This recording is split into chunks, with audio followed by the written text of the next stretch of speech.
In our regular videos, we cover ways to recycle lots of materials, from cans and bottles to tyres, mattresses and much more. Obviously, when an item is recycled, someone has to collect, separate and recycle the item in a large facility. Of course, someone has to pay for this entire process, and most often it is either the taxpayer or the business dumping the rubbish. However, when a company manufactures a product, should they take in consideration how it will be recycled and whether it can be recycled at all? At the end of the day, will companies who make products actually invest in easier to recycle designs if they have no legal or financial reason to do so?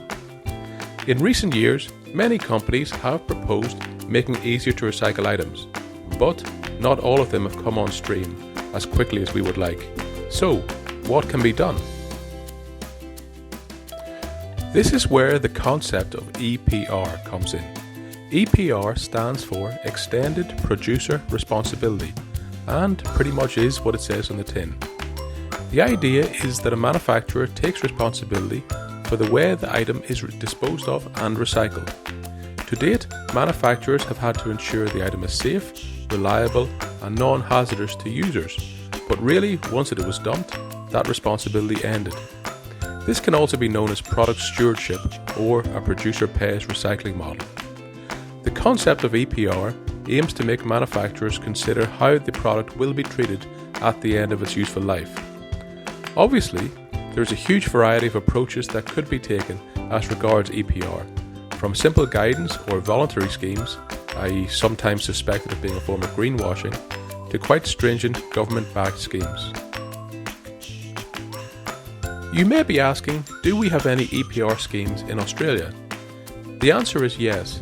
Australia has schemes covering items as diverse as tyres, TVs and mattresses. The National Television and Computer Recycling Scheme, for example, aims to recycle 80% of TVs and computers. Mattresses can be recycled through the Soft Landing programme, mobile phones through Mobile Muster, fluorescent lights through Fluorocycle, paints through the Paint Back programme, and tyres through Tyre Stewardship Australia. So, what about the most common items like packaging, bottles, coffee pods and similar items?